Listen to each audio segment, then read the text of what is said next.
golden arm, because you're good at what you do. So today we're back at the nuclear power plant, and what we were doing today is basically working on a mock-up. Whenever you come to the nuke, a lot of times before you make a weld in the field, they like to set the welder up for success.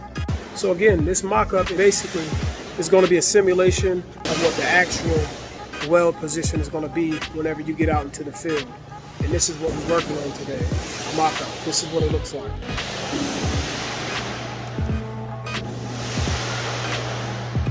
So the welds are going to go here, I'm going to tack it there, and I have my butt weld right here. And when I back up, you can pretty much see.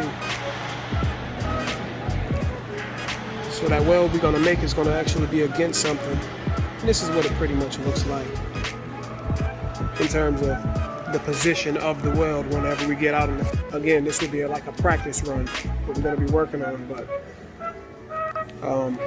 it's all a good thing. It all sets you up for success, and some people might find that odd, but hey, a lot of these companies you work for, especially when it comes to nuke, they want you to succeed. They want you to do the best job that you can do and have success. So what are the most important things when it comes to setting up these simulations?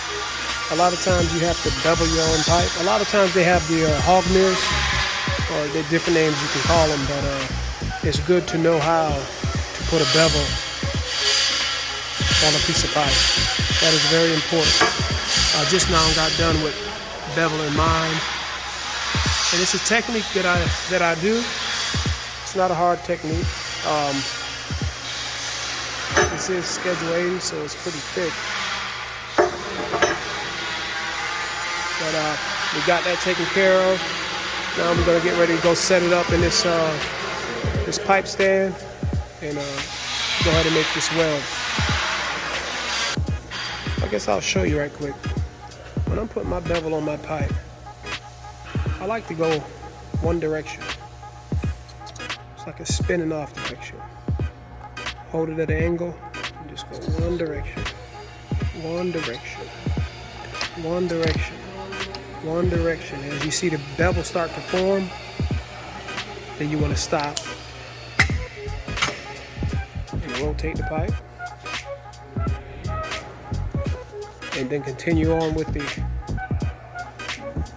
one direction, one direction, one direction, one direction. You see a lot of people go, it's like they're doing this right here. And that will work, but you want to look like a professional. Do the one direction. It's a lot faster. Everybody got their ways on doing things. There's a lot of different ways you can do one thing, or it's a lot of different ways you can get the results you're looking for in whatever you're doing. So that's just the way I do it, and it works really well. But we're getting ready to go ahead and start this. This is where we're going to be doing a simulation. Yeah, so we're getting ready to start this.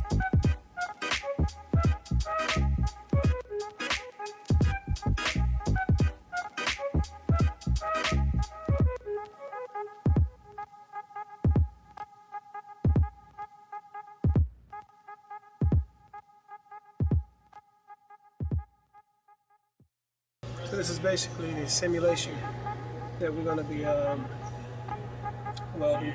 As you can see, it's restricted access, of course, by this wall here.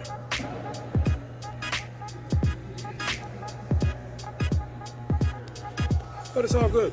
So basically what we're going to do is root it and hot pass it, and QC going to come and look at it, and you're going to have weld tech.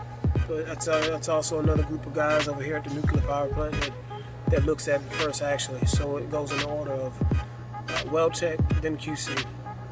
And after they okay it, what I'm going to do is cut down into the root, remove some of that root, and then repair it. So again, this is all simulation, just to prepare you for the actual weld that we're going to be making out in the field.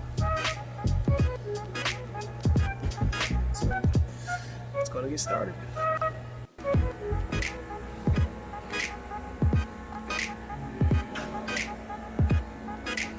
So that first simulation went pretty good. So right now I'm working on another practice run just to get my hands real sharp. I guess what I'm assuming is that we have some really difficult welds in the reactor. That's what I'm assuming. This is why they want us to keep practicing, making sure that we got this skill down packed. And if we have, like myself, been on a job where maybe we was just doing 60-10, 70-18, or whatever it may be. This particular plant, the nuclear culture, they believe in practice first, then do the job. And I understand that. That's actually a good plan of execution. Do simulations, mock-ups is what they call. And from there, just make sure everything goes well, because once that plant goes down, once the power is off, it just falls to the wall. You know, it's time to get it. No more time for practice, and it's a good thing. Typically, as a young welder, my advice, I wouldn't necessarily, straight out of trade school, I wouldn't necessarily come to a nuclear power plant. Why I say that? Because you're not going to really get a chance to get that type of experience that you need in order to be a really successful welder in terms of getting that hood time.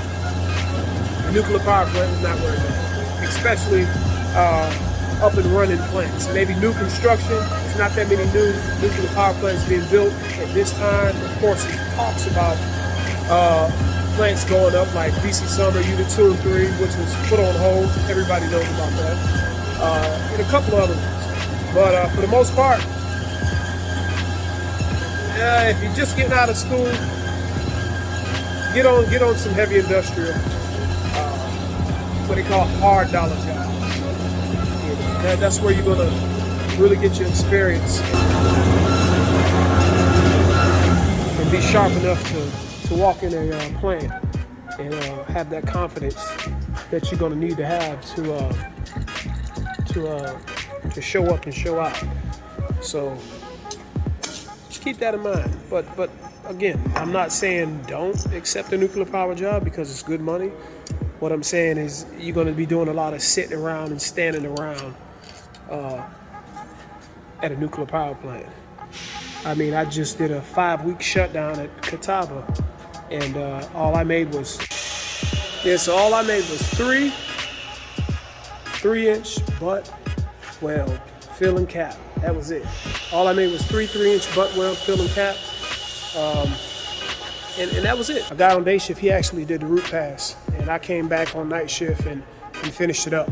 But for the most part, that was it. For 5 weeks straight, that was it. That's all we did.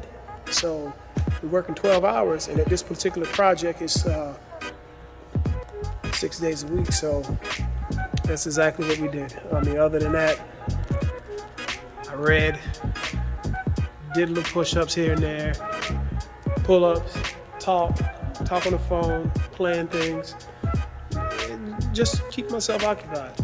But other than that, yeah, if you in the last stages of your career, or maybe the middle stage, or you just need a break from the hard dollar, which we consider hard dollar as heavy industrial, well, not necessarily we per se, like but the nuclear guys, the guys in the nuclear culture, they consider heavy industrial, gas plants, so on and so forth, hard dollar.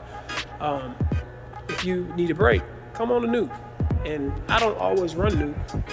This is my my 6th shutdown. So it's been pretty good. I've been close to home, so it's kind of ideal at the moment. But hey, there's plenty of money to be made. Lots of companies, they need welders. Just giving you a little bit of insight on what we got going on and showing you how it is. I'll see you guys in the field. I got to get back.